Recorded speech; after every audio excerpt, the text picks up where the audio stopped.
वसुदेव सुतं देवं कंस चाणूरमर्दनं देवकी परमानन्दं कृष्णं वन्दे जगद्गुरुम्।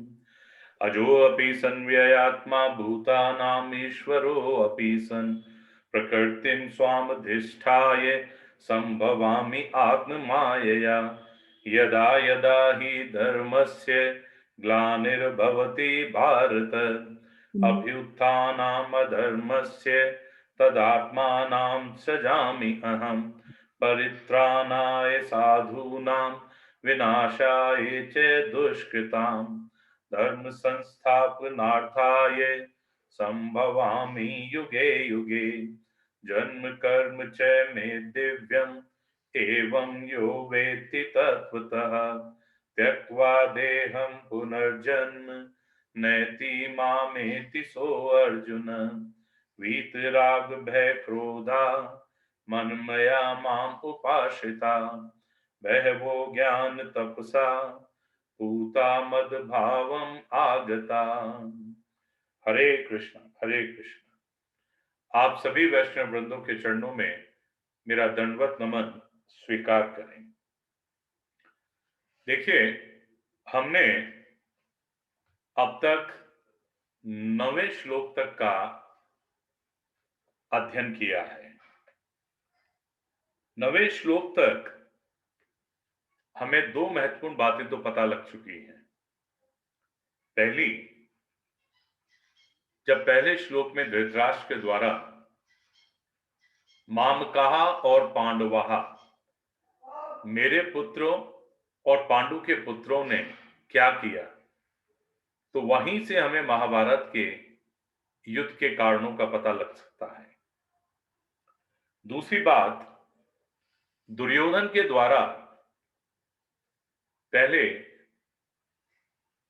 पांडवों की जो सेना थी वो जिस प्रकार से व्यू बना के खड़ी हुई थी, कम होते हुए भी वो दुर्योधन के दिल को दहला रही थी, यानी विचलित कर रही थी। वो परेशान हो गया था। इसका कारण हमने जाना था। कारण था कि जहां धर्म होता है वहां पर अभय होता है, जहां अधर्म होता है वहां भय व्याप्त होता है। दुर्योधन का भी भय का ये एकमात्र कारण था। इसके बाद हमने देखा कि किस प्रकार दुर्योधन ने पांडवों की तरफ से जो महारथी थे उनका उल्लेख किया था, और उसके बाद अपने आचार्य को उसने स्वयं के यहां के जो महारथी थे उनके बारे में बताया था। तो 9वें श्लोक तक हम वाचन कर चुके थे। आज हम 10वें श्लोक से वाचन लेंगे और एक महत्वपूर्ण बात समझें कि 10वें श्लोक में क्या महत्वपूर्ण बात दुर्योधन अपने संबोधन में कह रहे हैं। पहले श्लोक का वाचन ले लेते हैं। अपर्याप्तं ततस्माकं बलं भीष्म अभिरक्षितं पर्याप्तं त्वदमेतेषां बलं भीम अभिरक्षितम्। बात देखें क्या कह रहे हैं वो। द्रोणाचार्य जब चुप रहे ना और उन्होंने कुछ भी नहीं बोला, तो दुर्योधन के मन में जो वास्तव में विचार आया वो वहां कह रहे हैं कि हमारी ये जो सेना है पांडवों पर विजय करने में अपर्याप्त, असमर्थ है। क्योंकि उनके जो संरक्षक हैं, कौन थे उनके संरक्षक, किनके, कौरवों के, वो उभय पक्षपाती भीष्म, अपने पितामह, उनके लिए कह रहे हैं कि हमारे जो संरक्षक हैं वो हैं उभय पक्षपाती भीष्म, परंतु इन पांडवों की यह जो सेना है वो हम पर विजय करने के लिए पर्याप्त है, समर्थ है। ऐसा क्यों? क्योंकि इनके जो संरक्षक हैं वो कौन है? निज सेना पक्षपाती यानी भीमसेन। वापस देखें, अपर्याप्तम ततस्माकम, अपर्याप्तम, हमारी जो सेना है वो अपर्याप्त है। क्यों पर्याप्त है? अपर्याप्त क्यों है? क्योंकि इसके जो अभिरक्षक करने वाले हैं वो तो भीष्म पितामह हैं, और भीष्म पितामह दोनों को ही चाहते थे, पांडवों को भी और कौरवों को भी। जबकि पांडवों की सेना की जो रक्षा कर रहे थे वो कौन थे? वो थे भीम। भीम थे। उन्होंने ही तो व्रत लिया था कि मैं सारे कौरवों को नष्ट कर दूंगा, 100 के 100 पुत्रों को मार दूंगा। तो जो भीम है वो तो पांडवों के लिए ही युद्ध कर रहे थे, इसलिए उनको केवल और केवल निज सेना पक्षपाती बताया गया है। आइए व्याख्या को समझते हैं। है पर्याप्तम तत्स्माकम बलम भीष्म अभिरक्षितम। देखिए स्वामी जी बताते हैं, अधर्म अन्याय के कारण दुर्योधन के मन में भय होने से वे अपनी सेना के विषय में सोचता है कि हमारी सेना बड़ी होने के बावजूद भी पांडवों की सेना पर विजय प्राप्त करने के लिए अपर्याप्त है। पांडवों की सेना में 7 अक्षौहिणी सेना थी, जबकि कौरवों के पास 11 अक्षौहिणी सेना थी। तो 4 अक्षौहिणी सेना उनकी बड़ी थी, ज्यादा थे योद्धा वीर। कौरवों की तरफ देखते तो भीष्म पितामह जैसे, द्रोणाचार्य जैसे, अश्वत्थामा, कृपाचार्य जो चिरंजीवी थे, उन जैसे योद्धा, कर्ण, ऐसे ऐसे महारथी थे। तब भी द्रोण को क्या कह रहे हैं दुर्योधन? कि हमारी जो सेना है वो उन पर विजय प्राप्त करने के लिए अपर्याप्त है। कारण क्या है इसका? कारण जो दुर्योधन बताते हैं वो ये है कि हमारी सेना में मतभेद है, इसमें इतनी एकता, निर्भयता, निसंकोचता नहीं है जितनी कि पांडवों की सेना में है। हमारी सेना के जो मुख्य संरक्षक हैं वो कौन है? पितामह भीष्म। और पितामह भीष्म को उन्होंने क्या बताया है? उभय पक्षपाती। उभय पक्षपाती का मतलब क्या है? उनके भीतर कौरव और पांडव दोनों ही सेना का पक्ष है। वे कृष्ण के तो बड़े भक्त हैं, पितामह भीष्म कृष्ण के तो बड़े भक्त हैं। हमारी जो सेना है वो इसी कारण से पांडवों पर विजय कैसे प्राप्त करेगी? और तो और जो पांडवों का ज्येष्ठ भ्राता युधिष्ठिर है उसके प्रति भी बहुत प्रेम भाव है पितामह का। और जहां तक सवाल अर्जुन का है, अर्जुन को तो वो बहुत स्नेह करते हैं, इसलिए वे हमारे पक्ष में हैं जरूर, इसमें तो राय नहीं है। लेकिन वो भला किसका चाहते हैं? पांडवों का भी चाहते हैं। ये कारण है जहां दुर्योधन के मन में एक विरोधाभासी बात बन पड़ी है। वे ही भीष्म हमारी सेना के मुख्य सेनापति हैं, ऐसी दशा में हमारी सेना पांडवों के मुकाबले कैसे समर्थ हो सकती है? यानी दुर्योधन कहते हैं भाई हमारी सेना समर्थ नहीं है कि हम पांडवों पर जीत हासिल कर सके। अब दूसरी तरफ क्या हाल है? उसके लिए क्या कहते हैं? पर्याप्तम त्विदमे तेषां बलम भीम अभिरक्षितम। जहां तक उनका सवाल है, यानी पांडवों का सवाल है, पांडवों की सेना का सवाल है, यह हमारे पर विजय करने में पूर्ण समर्थ है। क्या कारण है इसका? कि उनकी सेना में कोई मतभेद नहीं है, प्रत्युत सभी एक मत हैं, एकजुट हैं, संगठित हैं। उनकी सेना का जो संरक्षक है वो बलवान भीष्म है। और ये जो भीमसेन है ना, ये बचपन से ही मेरे को हराता आया है। स्वामी जी कहते हैं कि दुर्योधन के भाव है उस समय कि अकेला ही मेरे सहित 100 भाइयों को मारने की प्रतिज्ञा कर चुका है, अतः ये तो हमारा नाश करने पे तुला हुआ है। इसका शरीर वज्र के समान मजबूत है, इसको मैंने जहर भी पिलाया था। दुर्योधन के इस भाव को स्वामी जी प्रकट कर रहे हैं कि भाई इसको तो मैंने जहर तक भी पिलाया था, उसके बावजूद भी ये तो मरा ही नहीं। ऐसा ये भीमसेन पांडवों की सेना का रक्षक है।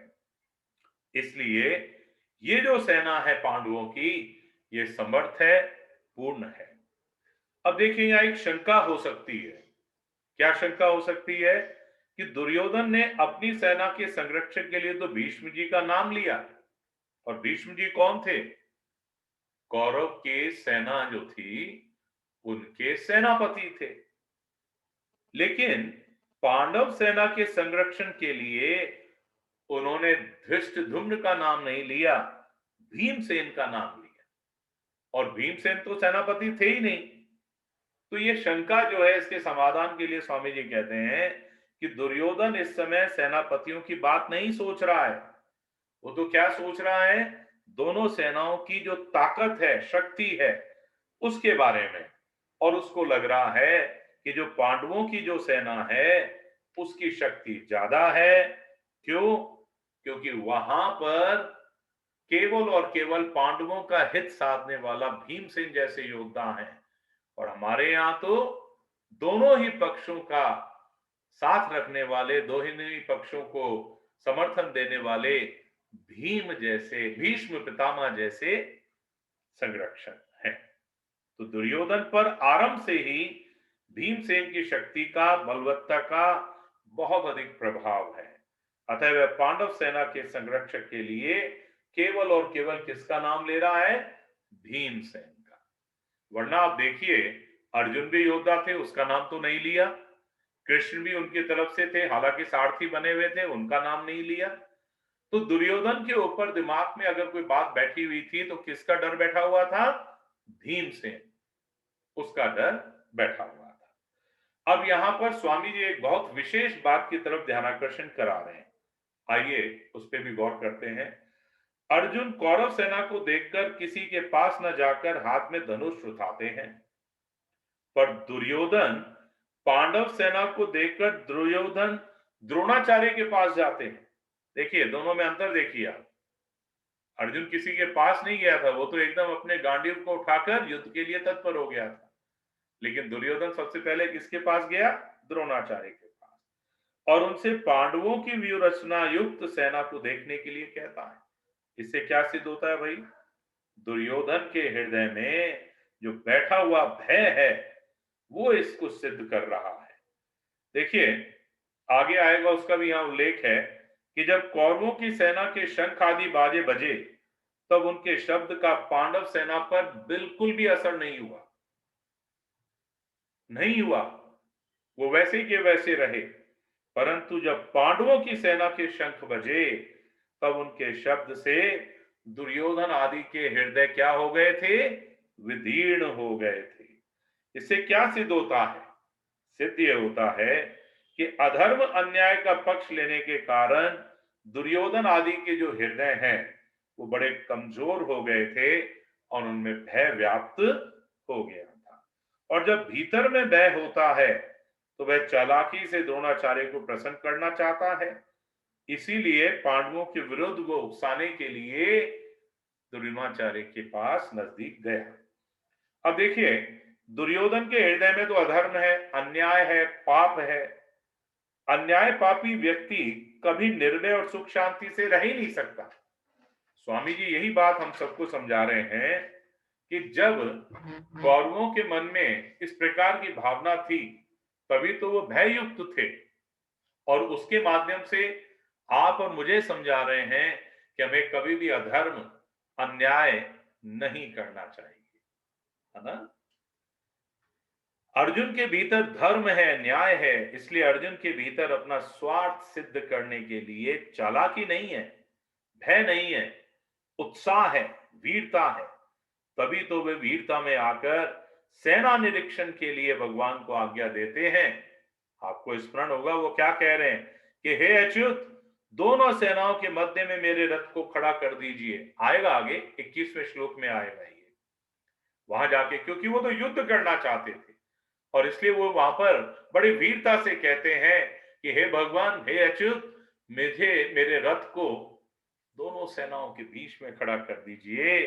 तात्पर्य क्या है कि जिसके भीतर नाशवान धन संपत्ति आदि का आश्रय होता है, आदर होता है, और जिसके भीतर अधर्म होता है, अन्याय होता है, दुर्भाव होता है, उसके भीतर वास्तविक बल तो होता ही नहीं। वास्तविक बल नहीं होता है, वह भीतर से खोखला होता है। स्वामी जी कहते हैं वह कभी निर्भय नहीं होता, परंतु जिसके भीतर अपने धर्म का पालन है और भगवान का उसका आश्रय है, यानी भगवान का वो आश्रय लेता है, वह कभी भी भयभीत नहीं होता, उसका बल सच्चा होता है। देखिए, भगवान का आश्रय लेने पर स्वतः ही अपने अंदर एक बल होता है, फिर उसको किसी चीज की और की जरूरत नहीं पड़ती है। हाँ, ये बात अलग है कि सांसारिकता में रहकर कभी हम भगवान की तरफ जाते हैं, कभी हम संसार की तरफ जाते हैं, या कभी अपने बल की तरफ देते हैं, तो भय लगेगा, तब तो भय लगेगा। भय कब नहीं लगता है? जब केवल और केवल परमात्मा का ही आश्रय होता है, क्योंकि उसका बल सच्चा होता है। वह सदा निश्चिंत और निर्भय रहता है। अतः अपना कल्याण चाहने वाले साधकों को अधर्म, अन्याय आदि का तो सर्वथा त्याग कर देना चाहिए। स्वामी जी ये बात बहुत जोर से कहते हैं, दम से कहते हैं कि एकमात्र भगवान का आश्रय लेकर भगवत प्रीत्यर्थ अपने धर्म का अनुष्ठान हम सबको करना चाहिए। अपना अपना जो वर्ण आश्रम है, उसके अनुसार भगवान को जो प्रिय लगे वो कार्य हम सबको करना चाहिए। भौतिक संपत्तियों को महत्व देकर और संयोग जन्य सुख के प्रलोभन में फंसकर कभी अधर्म का आश्रय नहीं लेना चाहिए, क्योंकि इन दोनों से मनुष्य का कभी हित नहीं होता, बल्कि सदैव अहित होता है। तो ध्यान से समझ लें, स्वामी जी बार बार हमें ये चीज समझाते हैं, पहले अध्याय में समझाते हैं। अगर हम खाली श्लोकों का अर्थ कर दें तो बात समझ में नहीं आती है। ये तो स्वामी जी जैसे जो ज्ञानी व्यक्ति हैं, उन्होंने गूढ़ तत्व निकाला है और पहले अध्याय से ज्ञान को भर दिया है, तो इस चीज को समझना चाहिए। अच्छा, एक और बात है जो बहुत विशिष्टता से स्वामी जी यहाँ और बताते हैं। क्या है वो? कि अर्जुन ने अस्त्र शस्त्रों से सुसज्जित नारायणी सेना को छोड़कर निशस्त्र भगवान श्री कृष्ण को स्वीकार किया था। आपको याद होगा ये कब की बात हो रही है? श्री कृष्ण के कहने पर कुंती पुत्र धनंजय ने संग्राम भूमि में किसको चुना था? भगवान को ही तो चुना था। जब दुर्योधन और अर्जुन दोनों श्री कृष्ण के पास सहायता मांगने के लिए गए थे, याद है ना? हम सब जानते हैं इस कहानी को। तो उस समय श्री कृष्ण जो है, उन्होंने अर्जुन से कहा था कि हे अर्जुन, अब तुम बताओ तुम किसको लेना चाहते हो? एक तरफ मैं हूं निहत्ता, मैं शस्त्र नहीं उठाऊंगा, और दूसरी तरफ मेरी सेना है, अक्षोहिणी सेना है। अब तुम बताओ, क्या तुम मेरी नारायणी सेना लेना पसंद करोगे या मुझे जो निहत्ता होगा? तो आप सब जानते हैं अर्जुन ने साथ किसको पसंद किया था? केवल और केवल भगवान का आश्रय, श्री कृष्ण को पसंद किया था। दुर्योधन तो मन ही मन बड़ा खुश हुआ था उस समय कि अरे देखो, मूर्ख अर्जुन को केवल ग्वाले को ले लिया, अक्षोहिणी सेना छोड़ दी। दुर्योधन बड़ा खुश हुआ था। लेकिन इसका राज अब पता लगता है कि जहां परमात्मा है, जहां धर्म है, वहीं पर श्री है, वहीं पर विजय है। ये बात 18वें अध्याय के अंत में संजय के द्वारा कही जाएगी। तो आइए अब आगे का श्लोक हम देखते हैं। अब दुर्योधन पितामह भीष्म को प्रसन्न करने के लिए अपनी सेना के सभी महारथियों को कहता है ना। ये नहीं लगे कि भाई हमारे पास ये ऐसा नहीं है, तो उनके यहाँ पर जो महारथी थे उन सबको क्या कहता है और किसको प्रसन्न करना चाहता है? भीष्म पितामह को। क्या कहता है वो? अयनेषु च सर्वेषु यथा भागमवस्थितः भीष्ममेवा अभिरक्षन्तु भवन्तः सर्व एव हि। देखिए, दुर्योधन बाह्य दृष्टि से अपनी सेना के महारथियों से बोला, आप सबके सब लोग सभी मोर्चों पर अपनी अपनी जगह दृढ़ता से स्थित रहते हुए निश्चित रूप से पितामह भीष्म की ही चारों ओर से रक्षा करें। ये बात द्रोणाचार्य के सम्मुख सारे महारथियों को कहते हुए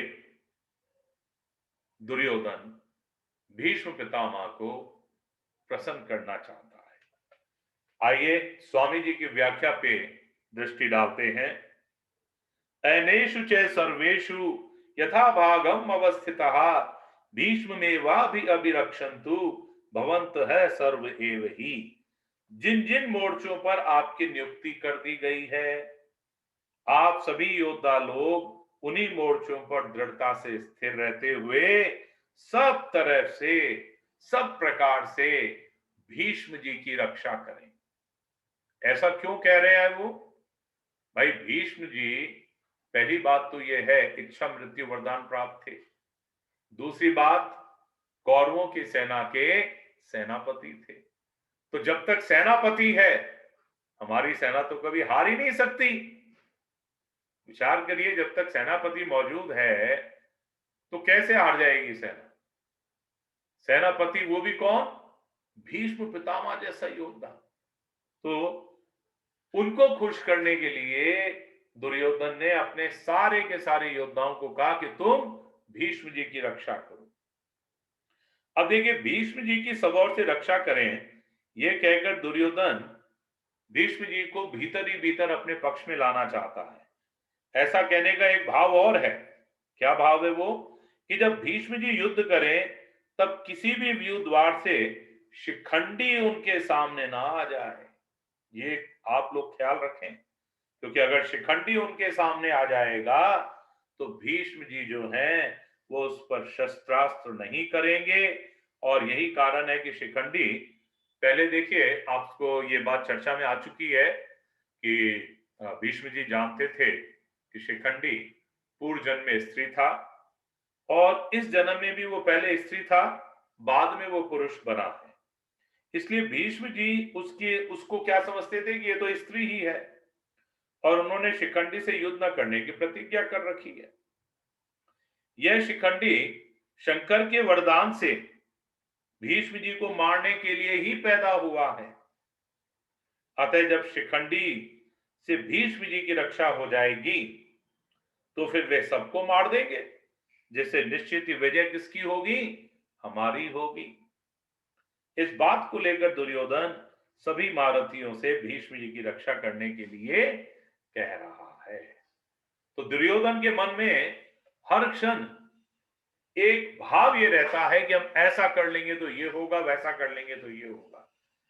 भगवान के प्रति उसके भाव है ही नहीं। अब आगे के श्लोक से संबंध देखिए कि द्रोणाचार्य के द्वारा कुछ भी ना बोलने के कारण दुर्योधन का जो मानसिक उत्साह था वो भंग होता हुआ देखकर उसके प्रति भीष्म जी जो हैं उनके स्नेह सौहार्द की बात संजय आगे के श्लोक में प्रकट करते हैं। आगे के श्लोक का वाचन लेते हैं। तस्य संजयन हर्षम कुरु वृद्धः पितामह सिंहनादं विनोद्यौचै शंकम ददमौ प्रतापवान। अर्थात उस दुर्योधन के हृदय में हर्ष उत्पन्न करते हुए कौरवों में वृद्ध प्रभावशाली पितामह भीष्म ने सिंह के समान गरज कर जोर से शंख बजाया। अब यहां थोड़े महत्वपूर्ण बातों को समझना बहुत जरूरी है कि पितामह ने जो शंख बजाया था ना, वो युद्ध आरंभ करने के लिए नहीं बजाया था। युद्ध आरंभ हो उसकी घोषणा के लिए नहीं बजाया था। उन्होंने तो शंख किस लिए बजाया था? दुर्योधन का उत्साह वर्धन करने के लिए, उत्साह बढ़ाने के लिए, कि दुर्योधन जो ये निराश लग रहा है मुझे, इसका उत्साह बढ़ाया जाए। व्याख्या में देखिएगा, तस्य संजयन हर्षम, मतलब यद्यपि दुर्योधन के हृदय में हर्ष होना शंखध्वनि का कार्य है और शंखध्वनि कारण है, इसलिए यहां शंखध्वनि का वर्णन पहले और हर्ष का वर्णन तो पीछे होना चाहिए था। अर्थात यहां शंख बजाते हुए दुर्योधन को हर्षित किया, ऐसा कहा जाना चाहिए था। लेकिन क्या बात आ रही है यहां पर? ऐसा ना कहकर क्या कहा गया है? तो दुर्योधन को हर्षित करते हुए भीष्म जी ने शंख बजाया। गूढ़ता समझिएगा, दुर्योधन हर्ष कब होगा? जब शंख बजे उठेगा, क्योंकि युद्ध करना चाहता था। लेकिन बात ये नहीं है, स्वामी जी क्या कह रहे हैं? उसको हर्षित करने के लिए, दुर्योधन को हर्षित करने के लिए भीष्म पितामह ने शंख बजाया। कारण कि ऐसा कहकर संजय ये भाव प्रकट कर रहे हैं कि पितामह भीष्म की शंख वादन क्रिया मात्र से दुर्योधन के हृदय में हर्ष उत्पन्न हो ही जाएगा। भीष्म जी के इस प्रभाव को द्योतन करने के लिए ही संजय ने आगे क्या शब्द का प्रयोग किया है? प्रतापवान। प्रतापवान, है ना? चलिए, प्रतापवान का मतलब क्या होता है? प्रभावशाली। अब यहां इस श्लोक में एक वर्ड आया है कुरुवृद्धः, तो आप तो सब समझ ही गए कुरुवृद्धः क्यों आया होगा। कुरुवंशियों में सबसे वृद्ध कौन थे इस समय? भीष्म पितामह, है ना? तो उनके लिए ये शब्द आया है। आयु की दृष्टि से अगर देखेंगे ना, तो भीष्म पितामह से भी एक और वृद्ध थे वहां, बालहीक, जो कि भीष्म जी के जो पिता थे शांतनु जी, उनके छोटे भाई थे। तो बालहीक तो एज में भीष्म जी से भी बड़े थे, है ना? यही बात स्वामी जी कहते हैं कि तथापि कुरुवंशियों में जितने बड़े बूढ़े थे, उन सब में भीष्म जी धर्म और ईश्वर को विशेषता से जानने वाले थे, इसलिए वो महत्वपूर्ण थे कुरुवृद्धों में। अतः ज्ञान वृद्ध होने के कारण संजय भीष्म जी के लिए क्या शब्द का प्रयोग कर रहे हैं? कुरुवृद्ध, प्रतापवान। देखिए, भीष्म जी के त्याग का बड़ा प्रभाव था। वे कनक कामनी के त्यागी थे, अर्थात उन्होंने राज्य भी स्वीकार नहीं किया और विवाह भी नहीं किया। भीष्म जी अस्त्र शस्त्र को चलाने में बड़े निपुण थे और शास्त्र के भी बड़े जानकार थे। उनके दोनों गुणों का भी लोगों पर बड़ा प्रभाव था। जब अकेले भीष्म अपने भाई विचित्र वीर्य के लिए काशी राज की कन्याओं को स्वयंवर से हराकर ला रहे थे, तब वहां स्वयंवर के लिए इकट्ठे हुए सब क्षत्रिय उन पर टूट पड़े थे। अकेले भीष्म जी ने उन सबको हरा दिया था। भीष्म जो है वो अस्त्र शस्त्र की विद्या पढ़े थे। उन गुरु परशुराम जी के सामने भी उन्होंने अपनी हार स्वीकार नहीं की थी। भीष्म जी और परशुराम जी का भी युद्ध हुआ था और परशुराम जी तो उनके गुरु थे, उन्हीं से उन्होंने अस्त्र शस्त्र चलाना सीखा था। उस युद्ध में भीष्म जी ने हार नहीं मानी थी। इस प्रकार शस्त्र के विषय में उनका क्षत्रियों पर बहुत बड़ा प्रभाव था। देखिए, एक और बात यहां स्वामी जी हमारे लिए आकर्षित करते हैं, ध्यान आकर्षित करते हैं, क्या कि जब भीष्म शरशैया पर सोए हुए थे ना, तब भगवान श्री कृष्ण ने धर्मराज से कहा कि आपको धर्म के विषय में कोई शंका हो तो भीष्म जी से पूछ ले, क्योंकि शास्त्र ज्ञान का सूर्य अस्ताचल को जा रहा है। अर्थात भीष्म जी इस लोक को छोड़कर अपने लोक को जा रहे हैं। इस प्रकार शास्त्र के विषय में उनका दूसरों पर बड़ा प्रभाव था। तो चाहे शस्त्र हो, चाहे शास्त्र हो, उन सब के महान ज्ञाता थे भीष्म पितामह।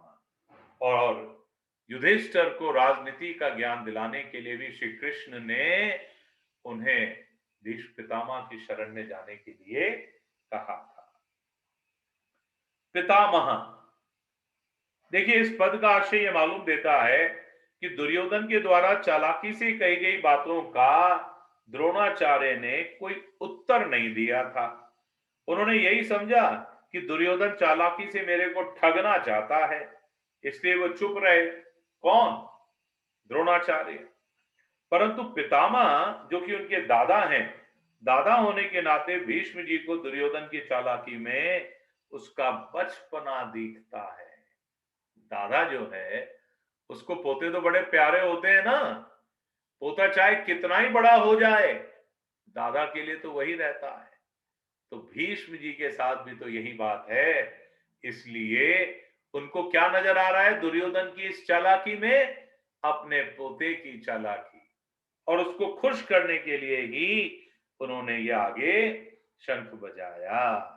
अतः पितामह भीष्म द्रोणाचार्य के सामने चुप न रहकर वात्सल्य भाव के कारण दुर्योधन को हर्षित करते हुए शंख बजाते हैं। सिंहनादम विनोद्यौचै शंखम ददमौ। जैसे सिंह के गर्जना करने पर हाथी आदि बड़े बड़े पशु भी भयभीत हो जाते हैं। सिंहनादम सिंहनादम विनोद्यौचै, है ना? ऐसे ही गर्जना करने मात्र से सभी भयभीत हो जाएं और दुर्योधन प्रसन्न हो जाए, इसी भाव से भीष्म जी ने सिंह के समान गरज कर अपना शंख बजाया। यहां एक और विशिष्ट बात है, उस विशिष्ट बात को समझते हैं। देखिए कि दुर्योधन के साथ द्रोणाचार्य का जो संबंध था वो क्या संबंध था? विद्या का। और भीष्म जी के साथ जन्म का संबंध था, कौटुंबिक संबंध था। अब देखिए जहां पर विद्या का संबंध होता है वहां पक्षपात नहीं होता, वहां पक्षपात नहीं होता। पर जहां कौटुंबिक संबंध होता है वहां स्नेहवश पक्षपात हो जाता है। यह बात अलग है कि इस महाभारत के युद्ध में दोनों तरफ के जो पक्ष थे वो भी एक ही परिवार के थे, कुरुवंशी थे। अन्यथा अगर आप साधारण बात के रूप में देखें, यदि दो विरोधी खड़े हुए हैं और कोई एक व्यक्ति किसी एक विरोधी के पक्ष का है यानी कुटुंब का है, तो स्वाभाविक ही उसमें उसके प्रति पक्षपात आ जाता है। जबकि गुरु के अंदर ऐसा पक्ष नहीं आता क्योंकि उसका संबंध विद्या से होता है ना? अतः दुर्योधन के द्वारा चालाकी से कहे गए वचन सुनकर द्रोणाचार्य तो चुप रहे, जिससे दुर्योधन का मानसिक उत्साह भंग हो गया। परंतु दुर्योधन को उदास देखकर उनके दादा जो भीष्म पितामह हैं उनसे नहीं रहा गया। कौटुंबिक स्नेह के कारण यानी उन दादाजी ने शंख बजाना प्रारंभ कर दिया। आइए अब 13वें श्लोक का वाचन लेते हैं और संबंध देखिएगा। क्या संबंध है? स्वामी जी ने तो बहुत गूढ़ तरीके से समझाई है हमें ये सारी बातें। साधक संजीवनी की एक एक लाइन को समझना बड़ा आवश्यक है। तो क्या संबंध बताते हैं स्वामी जी कि पितामह भीष्म के द्वारा शंख बजाने का परिणाम क्या हुआ, इसको संजय आगे के श्लोक में कहते हैं। क्या कहते हैं? ततः शंखाश्च भैर्यश्च पनवानक गोमुखः सहसेवाभिहनयन्त सशब्दः तुमुलो अभवत्। उसके बाद शंख और भेरी नगाड़े तथा ढोल मृदंग और नरसिंगे बाजे। पनवानक गौमुखा, इसका मतलब क्या होता है? ढोल मृदंग और नरसिंगे बाजे एक साथ ही बज उठे। अभिहंत, अभिहंत है का मतलब बज उठे। उनका वह शब्द बड़ा भयंकर हुआ, बड़ा भयंकर। समझें। ततः शंकाश्च भैर्यश्च पनुवानक गोमुखः। अर्थात यद्यपि भीष्म जी ने युद्धारंभ की घोषणा करने के लिए शंख नहीं बजाया था, प्रत्युत दुर्योधन को प्रसन्न करने के लिए बजाया था, तथापि कौरव सेना ने भीष्म जी के शंख वादन को क्या समझ लिया? युद्ध की घोषणा हो गई। अतः भीष्म जी के शंख बजाने पर वहां जितने भी बाजे थे, नगाड़े थे कौरव सेना के, चारों तरफ से बजने लग गए। देखिए, शंख कहां से उत्पन्न होता है? समुद्र से। और ये ठाकुर जी की पूजा में रखा जाता है और आरती उतारने आदि के काम में आता है। मांगलिक कार्यों में तथा युद्ध के आरंभ में ये मुख से फूंक कर देकर बजाए जाते हैं। भेरी नामक जो नगाड़े हैं, जो बड़े बड़े नगाड़े होते हैं, उनको नौबत कहते हैं। नौबत, ये नगाड़े लोहे के बने हुए और भैंसे के चमड़े से मड़े हुए होते हैं। लकड़ी के डंडे से इसको पीटा जाता है बजाने के लिए। और आपने देखा होगा मंदिरों में रहते हैं ये, राजाओं के किलों में भी रहते हैं। उत्सव और मांगलिक कार्यों में ये विशेषता से बजाए जाते हैं। राजाओं के यहाँ तो ये रोज बजाए जाते हैं। पन्नव जो है, ये नाम ढोल का है। ये लोहे के अथवा लकड़ी के बने हुए होते हैं और बकरे के चमड़े से मड़े हुए होते हैं तथा हाथ से या लकड़ी के डंडे से बजाए जाते हैं। आकार में ढोल की तरह होने पर भी ढोलकी से बड़े होते हैं। कार्य के आरंभ में पनुओं को बजाना गणेश जी के पूजन के समान मांगलिक माना जाता है। आनक जो नाम है वो मृदंग का है। इसको पखावज भी कहते हैं। आकार में ये लकड़ी की बनाई हुई ढोलकी के समान होता है। ये मिट्टी के बने हुए और चमड़े से मढ़े हुए होते हैं। हाथ से बजाए जाते हैं। जैसे ढोलक को हाथ से पीटा जाता है ना, वैसे ही इस पनवानक को भी, पखावज भी जिसको कहते हैं, पीटा जाता है, बजाया जाता है। गोमुख नाम नरसिंगे का है। ये आकार में सांप की तरह टेढ़े होते हैं और इनका मुख गाय की तरह होता है और इसको मुख से फूंक कर बजाया जाता है। सह सेवा बिहनि अंत। कौरव सेना में उत्साह बहुत हो गया, इसलिए पितामह भीष्म शंख बजाते ही कौरव सेना के सब बाजे अनायास ही एक साथ बज उठे। उनके बजने में देरी नहीं हुई और उनको बजाने में परिश्रम भी नहीं हुआ।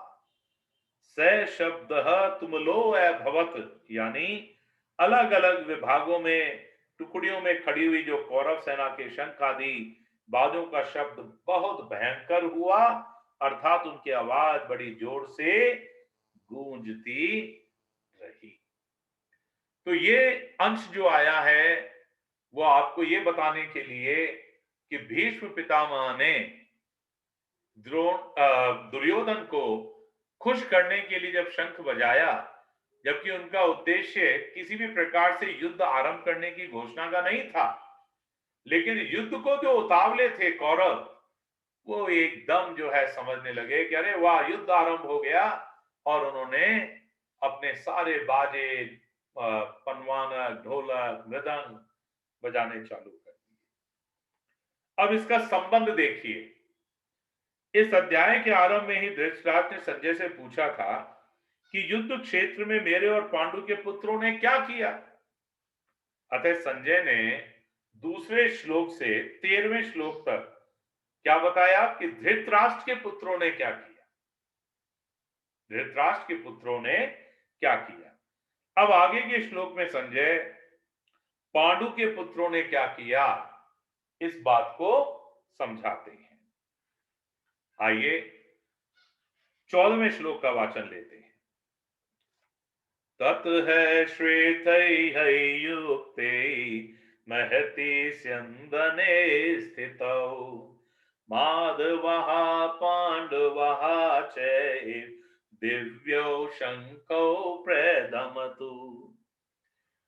आहा, यहां से एक प्रमुख बात निकल के आती है, समझना है, बहुत जरूरी है हम सबके लिए। उसके बाद सफेद घोड़ों से युक्त महान रथ पर बैठे हुए लक्ष्मीपति भगवान श्री कृष्ण और पांडुपुत्र अर्जुन ने भी दिव्य शंखों को बड़े जोर से बजाया, है ना। ततः श्वेतई हई युक्तई, श्वेत सफेद, हई घोड़े, युक्त तो सफेद घोड़ों से युक्त रथ पर बैठे हुए। देखिए, चित्ररथ गंधर्व ने अर्जुन को 100 दिव्य घोड़े दिए थे और इन घोड़ों में यह विशेषता थी कि इनमें से युद्ध में कितने ही घोड़े क्यों ना मारे जाएं, संख्या में वे 100 के 100 बने रहेंगे। ये वरदान मिला हुआ था। तो आप बताइए, कितना बड़ा वरदान पाकर अर्जुन उस रथ में थे जिसके घोड़े एक तरीके से देखा जाए तो अमरता को ही प्राप्त थे। भाई, मरने के बाद भी वापस बने रहेंगे, यानी वापस आ जाएंगे, तो मतलब क्या हुआ, है ना। ये पृथ्वी, स्वर्ग आदि सभी स्थानों में जा सकते थे। इन्हीं 100 घोड़ों में से सुंदर और सुशिक्षित 4 सफेद घोड़े अर्जुन के रथ में जुटे हुए थे। महती स्यंदने स्थित, देखिए, यज्ञों में आतुर रूप से जो दिए गए घी को खाते खाते अग्नि को अजीर्ण हो गया था, इसलिए अग्निदेव खांडव वन की विलक्षण विलक्षण जड़ी बूटियां खाकर अपना अजीर्ण दूर करना चाहते थे, परंतु देवताओं के द्वारा खांडव वन की रक्षा की जाने के कारण अग्निदेव अपने कार्य में सफल नहीं हो पाते थे। वे जब जब खांडव वन को जलाते, तब तब इंद्र वर्षा करके उसको अग्नि को बुझा देते थे। अंत में अर्जुन की सहायता से अग्नि ने उस पूरे वन को जलाकर अपना अजीर्ण दूर किया था और प्रसन्न होकर अर्जुन को यह बहुत बड़ा रथ दिया था। 9 बैलगाड़ियों में जितने अस्त्र शस्त्र आ सकते हैं ना, उतने अस्त्र शस्त्र इस रथ में पड़े रहते थे। कितना महान रथ था यह सोने से मढ़ा हुआ और तेजों में था। इसके पहिए बड़े ही दृढ़ एवं विशाल थे। इसकी ध्वजा बिजली के समान चमकती थी। यह ध्वजा एक योजन में 4 कोस होते हैं, 4 कोस तक फहराया करती थी। इतनी लंबी होने पर भी इसमें बोझ नहीं था, है ना। और न ये कहीं रुकती थी और न कहीं वृक्ष आदि में अटकती ही थी। इस ध्वजा पर हनुमान जी विराजमान थे। अब ये कथा संदर्भ आएगा तो बताएंगे कभी। आप सब जानते हैं कि हनुमान जी ने भी भीम को यह वरदान दिया था कि मैं आवश्यकता के समय अर्जुन के रथ पर जो ध्वजा होगी उस पर रहूंगा। और ये बात श्री कृष्ण जानते थे, कृष्ण जरूर जानते थे सारी बातें। स्थितौ कहने का मतलब है कि उस सुंदर और तेजों में रथ पर साक्षात भगवान श्री कृष्ण और उनके प्यारे भक्त अर्जुन के विराजमान होने से उस रथ की शोभा और भी ज्यादा बढ़ गई थी, यानी शोभायमान रथ हो चुका था, है ना। आइए आगे और भी गूढ़ भाव जो स्वामी जी ने आपको मेरे लिए दिए हैं देखें। अर्जुन नर के और श्री कृष्ण किसके अवतार हैं? नारायण। तो नर नारायण अवतार है अर्जुन और श्री कृष्ण। महाभारत के प्रत्येक पर्व के आरंभ में नर और नारायण को नमस्कार किया गया है। नारायणं नमस्कृत्य नरं च एव नरोत्तमम्। इस दृष्टि से पांडव सेना में भगवान श्री कृष्ण और अर्जुन ये दोनों ही मुख्य थे। संजय ने भी गीता के अंत में कहा है, क्या कहा है कि जहां योगेश्वर भगवान श्री कृष्ण और गांडीव धनुर्धारी अर्जुन रहेंगे, वहीं पर श्री होगी, वहीं पर विजय होगी, वहीं पर विभूति होगी, और वहीं पर अटल नीति होगी। 18वें अध्याय के 78वें श्लोक में आएगा। दिव्यौ शंकौ ददमौ, दिव्यौ शंकौ प्रधमतु। देखिए, भगवान श्री कृष्ण और अर्जुन के हाथ में जो शंख थे वे तेजोमय और अलौकिक थे। आगे वाले श्लोक में आएगा कि किस किसने कौन कौन से शंख बजाए। यहां शंका क्या होती है कि कौरव पक्ष में जो मुख्य सेनापति थे भीष्म पितामह, इसलिए उनका सबसे पहले शंख बजाना तो ठीक है, परंतु पांडव सेना में मुख्य सेनापति तो धृष्टद्युम्न थे।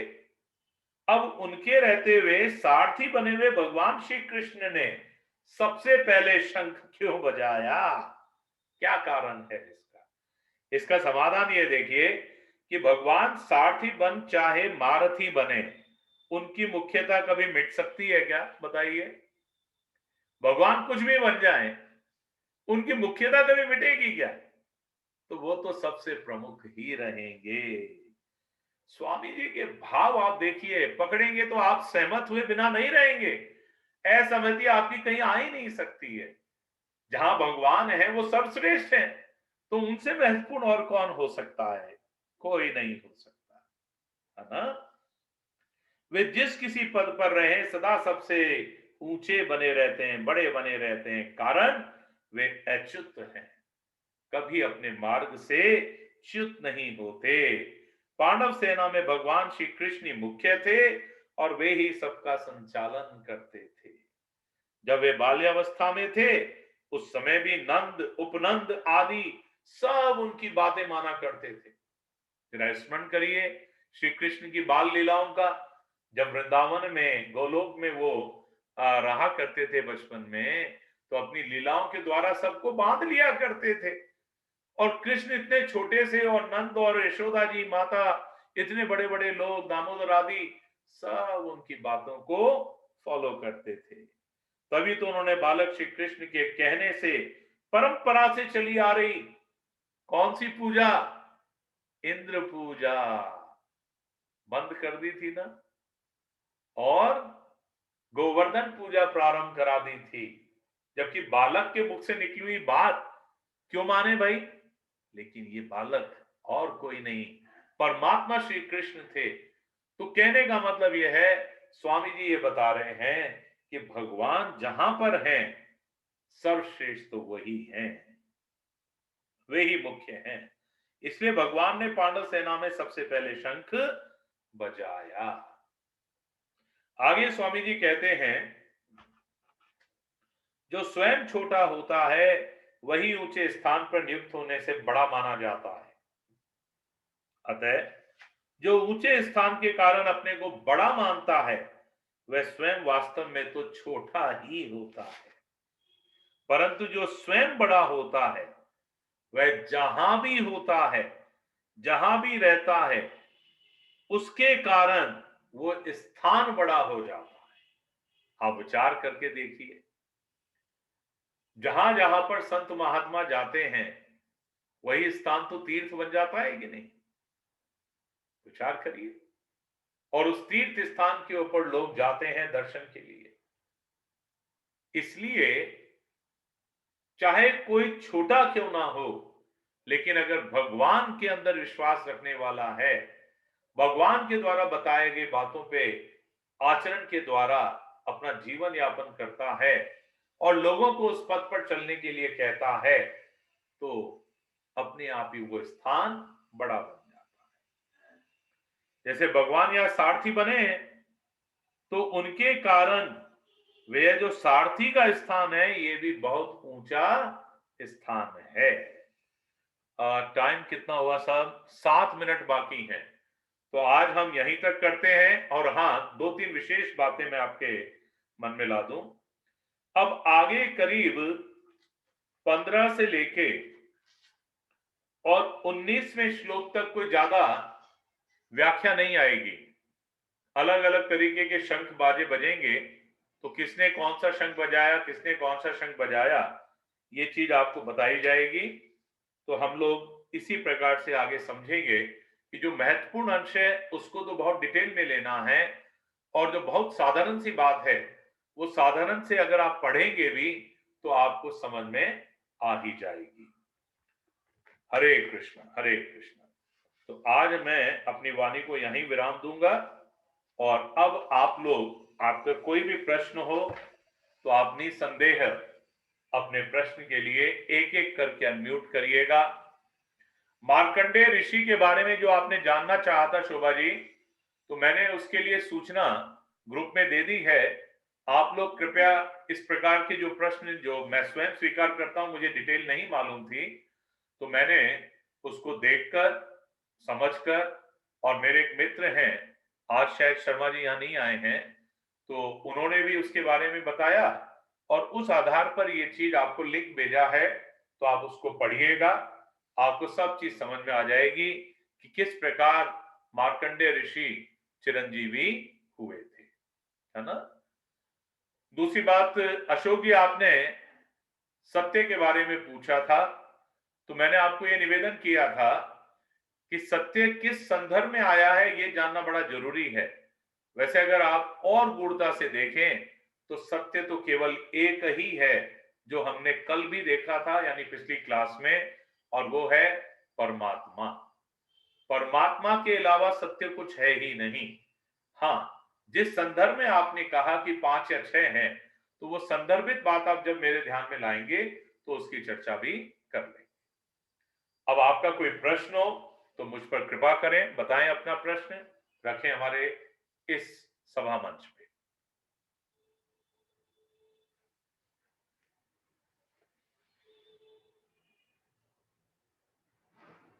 कोई भी जिज्ञासा मन में आती हो, आज का जो अंश हमने पढ़ा है उससे, या जो पढ़ चुके हैं पहले, उनमें से कहीं पे भी। अच्छा, एक प्रार्थना और है आप सबसे, ये आप कृपा करें मुझके मेरे ऊपर, और वो प्रार्थना आपसे ये है कि आप अध्ययन अवश्य करिएगा।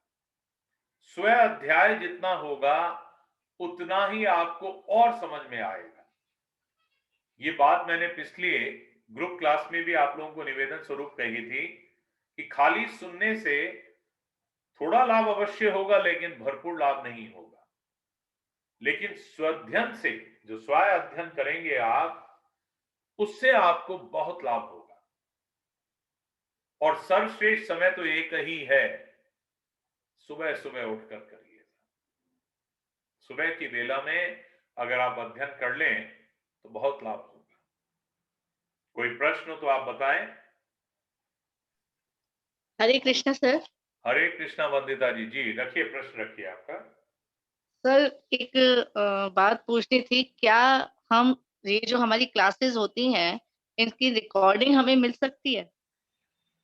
जी देखिए, मैं तकनीक में बहुत कमजोर हूं, लेकिन भगवान कृष्ण की इतनी कृपा है कि स्वयं प्रेरित होकर मुझे सहयोग मिल रहा है, और उस सहयोग के आधार के ऊपर हम रिकॉर्डिंग यहां कर रहे हैं, और बहुत शीघ्र ही इन सारी रिकॉर्डिंग को YouTube के द्वारा हम सब तक पहुंचा दिया जाएगा।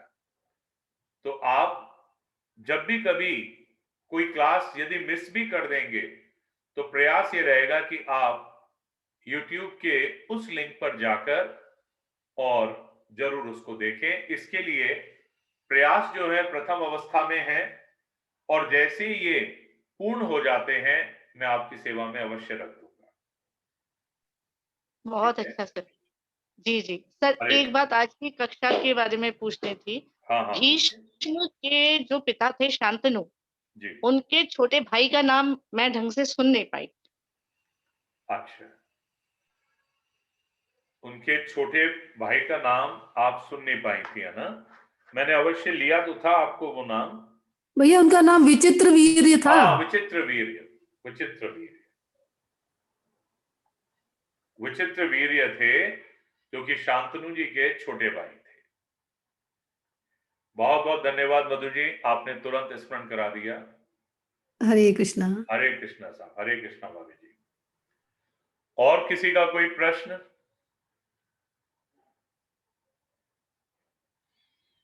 चलिए हम लोग संकीर्तन ले लेते हैं फिर। गोविंद जय जय गोपाल जय जय, गोविंद जय जय गोपाल जय जय, राधा रमन हरि गोविंद जय जय, राधा रमन हरि गोविंद जय जय, गोविंद जय जय गोपाल जय जय, गोविंद जय जय गोपाल जय जय, राधा रमन हरि गोविंद जय जय, राधा रमन हरि गोविंद जय जय, गोविंद जय जय गोपाल जय जय, गोविंद जय जय गोपाल जय जय, राधा रमन हरि गोविंद जय जय, राधा रमन हरि गोविंद जय जय। नाम संकीर्तनम यस्य सर्व पाप प्रणाशनम, प्रणामो दुक्षम नस्तम नमामि हरि परम। बोलो वृंदावन बिहारी लाल की जय, बांके बिहारी लाल की जय, राधा गोविंद सरकार की जय, गोविंद देव जी महाराज की जय, सभी संतन की जय, आज के आनंद की जय। जय जय श्री राधे।